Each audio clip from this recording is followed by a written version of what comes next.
Good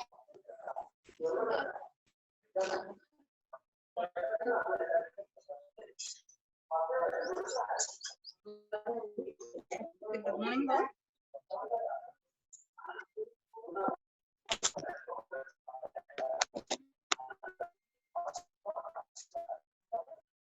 Okay, so we are discussing about NFS, that is Network File System. So we'll continue with the discussion. Just we'll revise the things what we discussed in last lecture, right? So we discussed about client-server computing and its benefits. Then we discussed about basic distributed file systems. Then we discussed about what are the different reasons for server crash, right? Why server crashes. Then we also discussed about like network file systems, SUNS NFS. Then the main focus of the NFS is like simple and fast crash recovery. So that also we discussed. And what is the key for fast crash recovery? That is nothing but the stateless servers protocol. So that we discussed about the stateless servers protocol and stateful server protocol, right? So what exactly the stateless protocol means? Server does not keep track on anything about what is happening at each client, right? So that we discussed. Then in stateful protocol, we discussed that it shares the states or when we discussed it. So we discussed that how it shares the FD file descriptor, and when it shares the state, it complicates the crash recovery that we discussed, right? Then we discussed about defining of stateless file protocol, right? Then we discussed about file handles in NFS, right? So there are different components of the file handles we discussed, like the volume ID, then the inode number, generation number. What exactly the volume ID is? Volume ID informs the server which file system network refers to, because NFS can use the multiple file systems, right? Then the second attribute of the NFS file handle is inode, right? Which like it gives, like it talks about which file in the partition the request is accessing. The third attribute is generation number. So when the reusing the inode number, when inode number will be reused, the generation number will be increased, right? So that we discussed. Then we discussed about some important protocols of NFS. So there's a huge list of protocols. So out of that, we discussed some of the protocols like get attribute, then set attributes, lookup, read, write, create. And one protocol we have seen in detail, that is lookup, if you remember the example of it, right? So how which parameters the lookup takes and what it returns, right? So that are the things we discussed in the last lecture. So whatever the discussion was there, right, we have got an idea like how this protocol is turned into file system across the client side file system and the file server. So here we'll talk about like from protocols to distributed file system. So here we are going to discuss about how client and server communicates and how it uses the protocols, right? So the client side file system tracks open files and generally translates application request into a relevant set of protocol messages. So of course we know that whenever the applications which is running on the client side, it requests to the client, right? And that request will be satisfied by the server, right? So whenever any of the application is making some kind of request to the client, so the file system which resides on the client side, that translates that request into a relevant set of protocols. For example, the request is about read. So of course, it will, the file system which is running on the client side will execute or will translate that request into a read protocol. Similarly, for write is there, then of course the request will be satisfied into a write protocol, right? So then the server simply responds to protocol messages, each of which contains all information needed to complete the request, right? Then we'll talk about the client server communication in more detail. Like just look at this example. There is a client and there is a server. So the client want to perform some operations on the file named foo. So of course it has to open the file first, right? So by using the system call. So we know that when it uses the open system call, it returns some integer value called as the file descriptor, and that file descriptor will act as a handle, right? So here the file system which resides on the client, which maps the file descriptor into the file handle, right? And we know that that file handle is having three attributes, like the volume ID means what? Which informs the server which file system the network refers to, because the NFS can use the number of file systems. Then it also talks about the inode, which file in the partition the request is accessing, and the generation number, right? So whenever we are using the inode number, so generation number gets increased, right? So then it will send the lookup request to the server. So lookup is having the attributes like file handle and the name of the file. And when the server will receive that lookup request, it will look for a particular file or the directory, and it will return the file handler along with its attributes. Here the attributes nothing but the metadata about that file, including the location and some details and all, right? So once the client will receive the lookup, it will reply. It stored the foo-fh that file handler in table, store the current file position, and returns the file descriptor to application.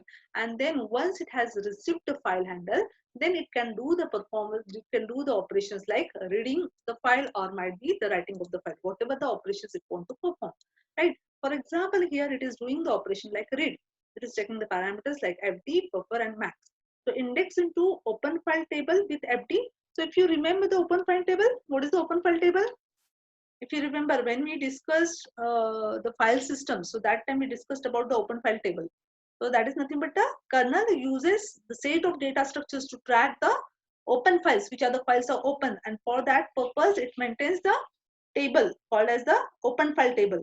So it is the global file table has one entry for every open file. So whenever you open a file, entry is created in the table, and this entry points to the inode of a file, right? So that we discussed, right? So here the same thing.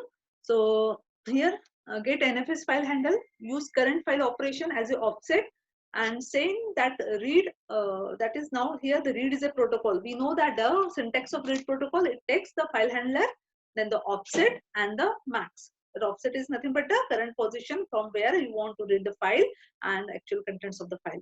And when it receives the read request, so of course it will use the file handler to get to the actual volume and the inode number, and then read inode from the disk. Suppose actual reading will happen, it will compute the block location, and then it will read the data from the disk, and then it will send that data to the client, and then the client will receive the read reply.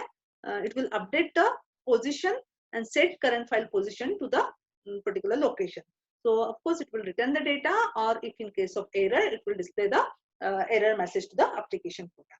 So the same thing is given over here. So in this communication, so there are some observations. So same observations, whatever we discuss now, we'll discuss it in point wise. Like here, see, first observation is that notice that how the client tracks all relevant state for the file access. Like here, the mapping of the integer file descriptor. So that FD is same like a file handler. So we know that when the file will get open, it returns the FD. So now the mapping of this FD will be done, or to the file descriptor to an NFS file handler, right? So here, of course, in the file handle, we'll have the three attributes as we discussed, like the volume ID, then the inode, and the generation number, right? Then this enables the client to turn each read request into properly formatted read protocol message. So what exactly happens with this? It will turn, this enables the client to turn each read request. If you see the wording, this is the read request, but this read request will be converted into read protocol, right? So whatever the set of protocols we have seen earlier, right? The get attribute, set attribute, then lookup protocol, read protocol, write protocol, create protocol, right? So all these are the NFS protocols which are used for the communication, right? So this read request will be converted into a read protocol, which tells the server exactly which bytes from the file to read.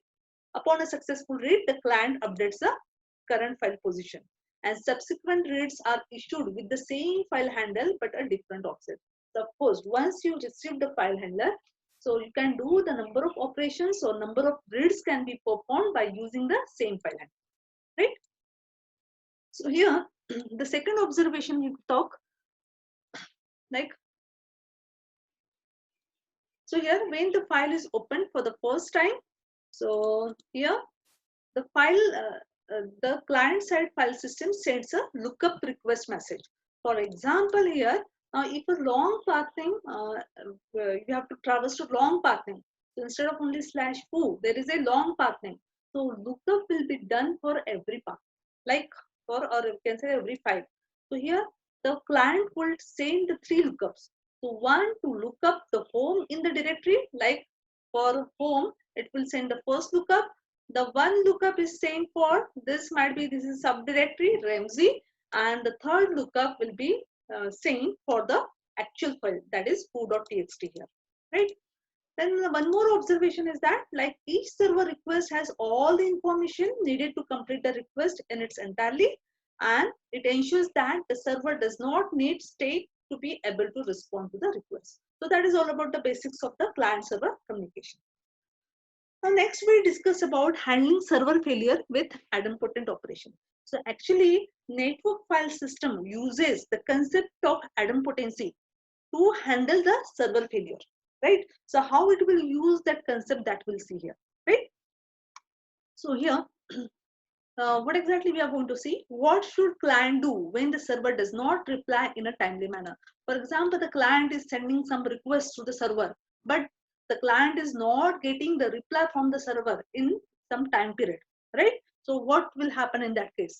So what do you mean by the idempotent operation, that we'll discuss, and then we'll discuss about crash recovery with idempotent operation. So how the crash recovery, or we can say the server failure, will be handled in the NFS by using the concept of idempotent operations, right? So here we'll talk about the server failure, right? When a client sends a message to the server, it sometimes does not receive a reply. Might be because of network drop, or might be the server has crashed. So there can be the number of reasons that client is not getting the reply.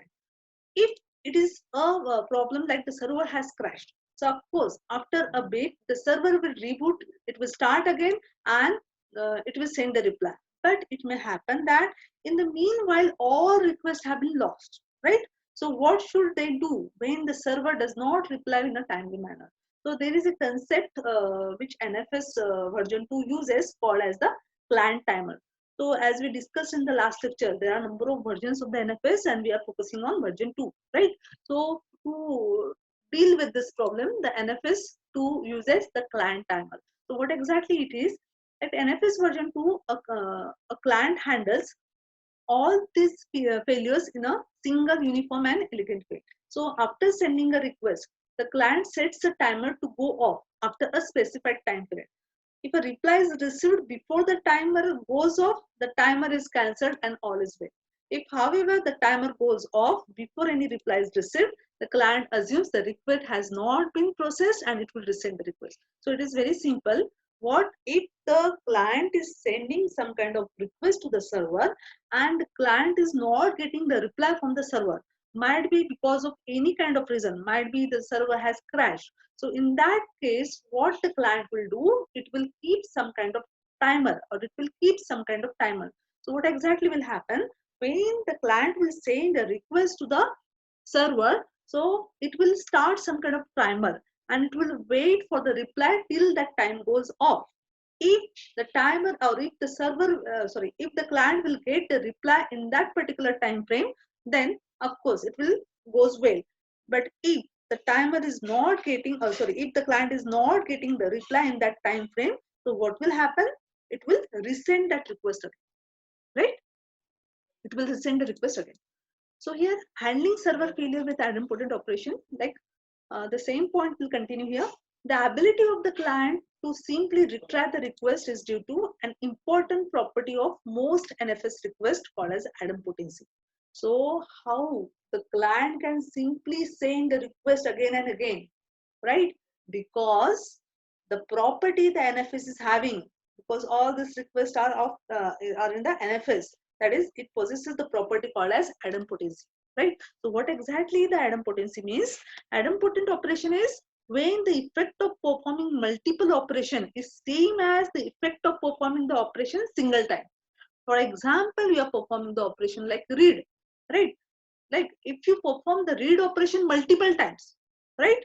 you'll get the same contents. And if you are performing the read operation single time, so one and the same, right? So what exactly the idempotent operation means? When the effect of performing multiple operation is same as the effect of performing the operation single time, called as the idempotent operation, and that property is possessed by the NFS request, right? And because of that, it can handle the server failure, right? Then the idempotent operation is called like here it is given, right? The same definition is given over here, right? When the effect of performing the operation multiple times is same or is equivalent to the effect of performing the operations in a single time. So like for example, store value to memory. So for example, you are storing 10 into a memory. So of course, whenever if you are performing the same operation again and again, still you find 10 is stored in the memory. Might be you are performing it multiple times or a single time, right? So that kind of operation called as the idempotent operation, right? So another operation, or you can say it's a simple example, which is non-idempotent, like increment the counter. So of course we are having many, you are dealing with the variable which is in the memory, and you are incrementing, you are doing the operation like incrementing the counter. So of course at every operation you will find a different value of the counter. So that of course it is not an idempotent operation, right? So more generally, any operation that just reads data is obvious idempotent. So of course the reading is nothing but the idempotent operation. An operation that updates data must be more carefully considered to determine if it has this property or not, right? So whenever you are doing the operations like updating, right? So of course you need to take care, you need to consider it more carefully to determine it possesses the idempotency property or not, right? So handling server, the same thing will continue. Like here, the heart of the design of crash recovery in NFS is the idempotency of most common operations. So as I told you, because of this property of the NFS request, NFS can handle the server failure, right? So here, like when we have seen, the lookup and the read request are trivially idempotent, as they only read information from the file server and do not update it. So we can say here the read request of the NFS is the idempotent. Lookup request of the idempotent is idempotent. Means for example, you are doing the read request and might be the server is failed, and you can again resend that request in particular time frame, because that type of request of the NFS file system are idempotent, right? Because it will have the same effect, right? Even if you use it multiple times. So write requests are also idempotent. So if for example a write fails, the client can simply retry it. So how we can say the write is idempotent? Because whenever we use the write protocol or the write system call, we can say it uses the number of attributes, like it has the data which we want to write, the count, and the most important thing is the exact offset to write the data to, right? So because of these things, that we can say the write is a idempotent operation. So whenever, for example, you are performing the write, so and might be the server is failure, and so server is failed, and in that time frame the client is not getting the request or reply from the server, again it can say that write request, right? So here, so continuing with the same topic, so there are three kinds of loss. We'll see here. Like the case one is a request is lost. Like the client is sending some request to the client, to the server, and that request is lost. Another case is server is down. The client has sent the request, but it cannot process to the processed by the server because the server is down. And the third case is that client has sent the request. It is also processed by the server, it has handled the request, and it will send a reply to the client, but that reply cannot send to the client because it is lost, right? So again here the same thing will be done by using the idempotent operations. Like if a write request was simply lost, the client will retry it, the server will perform the write, and all will be failed, right? Again in the case 2 also the same thing will happen, right? If the server is down, then again if the client is not receiving a reply in a particular time frame, again it will send the same request to the server and will wait for the reply. In case 3, the server receives the write request, issues the write to the disk, will issue the write to the disk, and will send a reply to the client, and might be that reply is lost, again causing the client to resend the request. In that case also, as the client will resend the request again, right? Because in that particular time frame, that request was not satisfied by the server because of this reply fail, right? So here, when the data to disk, again it will send the request, again it will be processed and the reply will be sent by the server. If the client this time receives the reply, all is well, right? Again, otherwise it will again be resent. So in this we have seen, thus the client has handled both message loss and the server failure in a uniform way. So you can see by using the concept of idempotency, right? Because all the requests which are sent by the NFS, right, are the idempotent request, right? Or we can say the NFS uses the idempotent operation for communications. So how it can be handled, right? So that is all about the how the server failure can be handled by NFS by using the idempotent operations. So next thing we are going to talk about how we can improve the performance of a system, or how we can improve this communication between the client and server. So for that, you uses the concept of client side caching. So what exactly it happens? What exactly happens in the client side caching? We'll see. And then after discussion of this client side caching, we'll discuss about what actually the problem arises when system tries to do the client side caching. So it will have the problems called as the cache consistency, right? So again, when that cache consistency problems will be divided into sub problems, so it will have like update visibility is the first problem, and the second problem is called as the state cache. So again, we'll see how the NFS will solve this update visibility problem, and the second problem is the state cache, or the we can say the sorry, not stale cache or the cache stale, we can say, right? So here, like first we'll talk about like what exactly that client side caching is, right? So in distributed file system, sending all read and write requests across the network can lead to a big performance, of course, right? The network generally isn't that much of fast. And the another problem is how can we improve the performance of a distributed file system? So here it uses the caching concept. Like the NFS client-side file system caches file data and metadata that it has read from the server in client memory. For example, whenever the client sends a request to the server, and when it will get the reply back, that reply will be saved, or we can say that file, we can say, will be saved into the client cache, right?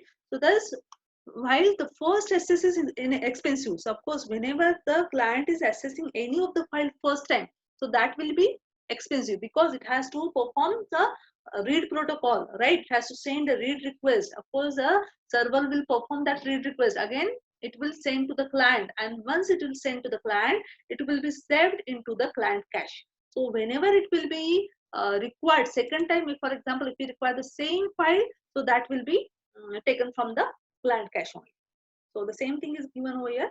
Subsequent SSS are serviced quite quickly out of client memory, right?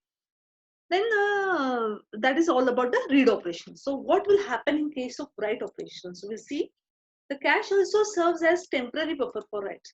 So whenever the write is performed by any of the client, so first of all it will perform that write operation on its buffer, right? And then the actual contents will be sent to the server.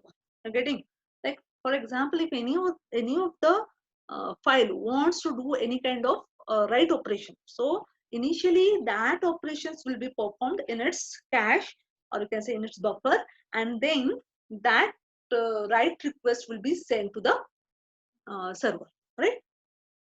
So NFS client cache data and performance is great, but it arises the cache consistency problem. So as we know that if we are using this cache concept for reading and writing, so of course the performance will be increased, because whenever you do the subsequent operation, there is no need to access the data through the network because it is available in the client cache, right? So here But what will happen in this case? So there is a problem like called as the cache consistency problem, right? So what exactly that cache consistency we'll see, and then we'll discuss about the sub problems of it, right? So what exactly the cache consistency is? Like just look at here, there are some clients. C1 is one client, C2 and C3, right? And there is one server, right? So which is denoted with S, right? So there is FV1, FV2, you can see that is nothing but the file we are talking about, and that V1 and V2 are nothing but the versions of a file. So it will be more clear when we discuss it. Like just look at here, like when if we are talking about like client 1 and client 2 right now, like for example, imagine client C1 reads a file F. For example, the file F which resides in the server, and client C1 is reading that file, right? So when it will read that file, suppose the server will send that file to the client, and that file will reside in server in client cache, right? Now imagine a different client, that is C2. Now C2 wants to overwrite that file, right? Are you getting? Now C2 wants to overwrite the same file, thus changing the contents of a file, right? Now the file which is available with the C1, that is version 1, and the file which you want to write, which you want to update by the C2, that is version 2, right? But now what will happen, like and there is one more thing, that is one more client, that is C3, which has not yet accessed the file F, right? So we'll consider this scenario, and we'll discuss what kind of problem it may have, right? So there are two types of problems. The first problem called as the update visibility. So what exactly it is, we'll see. Like the C2 may buffer its writes in its cache for a time before sending it to the server. So we know that the client C1 has read the file F, right? And that file is there in the cache of the C1. And now C2 wants to overwrite the contents of the same file. So we know that when the write cache will be performed, that time C2 will update that contents initially in its buffer, right? In its cache. And then it will send that request to the server. But what will happen in that time period when the C2 is changes, when the C2 has is updating that file, in that time period, C3 is making a request for the same file. So of course, the C3 will get the old version of a file, but the C2 wants to change the version of a file, want to overwrite that file. But here, when in that time between, in that period of time, if C3 makes a request, that time C3 will get the stale version of a file, or we can say the old version of a file. The same thing is given over here. By buffering writes at the client, other clients may get stale version of a file, which may be undesirable. So of course, it is undesirable because if C2 has updated the files, whatever the next requests are coming, all should get the new version of a file, right? So that is the first problem called as the update visibility. And what exactly the second problem is? Second problem is called as stale cache. So what exactly that stale cache is? Consider the C2, consider the C2 here, and C2 has done its writes to the server. Now C2 has updated the file which resides on the server. But here, and the application program which is running on the C1 want to access the same file. But the file which is resides in the C1 is the version 1 file. So of course, that application program will get the version 1 file, but actual file which is stored on the server, which is the updated file, which is updated by the client 2, right? The actual file which resides on the server, which is of version 2, right? But the C1 is using the application which is using application which is running on the C1 is using the version 1 file, right? So that is called as the stale cache, right? Stale cache problem. So how this problem can be solved, right? So this problem can be solved by using this NFS, by using the concept called as the flush on close, and in for the second problem called as the cache stale, it uses get attribute request, right? So what exactly happens in it? In the first problem, like for the update visibility problem, NFS version 2 implementation solves this cache consistency problem in two ways. Like first, to address the update visibility, client implements flush on close consistency semantics.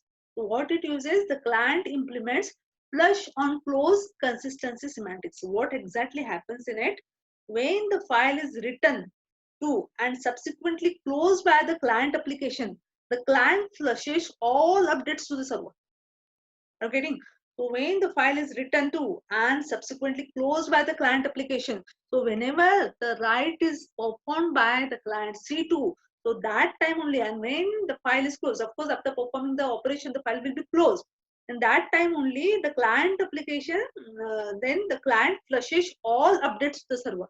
Suppose if we use this concept, when the NFS uses this concept, so in the earlier example, when the write is performed by the client to, that time only it will update to the server that the file is updated, right? And in the cache tail, right, using the get, it uses the get attribute request. Means what? Before using the cache block, the client side file system will issue the get attribute request to server to fetch the file attributes, right? So what will happen? Before using the cache block, the client side file system will issue a request called as the get attribute request to the server to fetch the file attributes of a particular file. So of course, what that file attributes contains, that file attributes contains all the information about that file. Like it includes the information of the file, like when it was last modified and all, right? And if it finds that the time of the modification is more recent than the file was fetched, right? So of course, the client will invalidate that file, right? And if the client sees that it has latest version of a file, then it will use the cache contents. So this is the way how NFS will solve these two problems. So what was the problem? Update visibility and cache tail. And the NFS has given the solution over it. Like an update visibility will be solved by using the concept called as flush on close, and for cache tail it uses the get attribute method, right? So this is all about today's lecture. Any queries in this?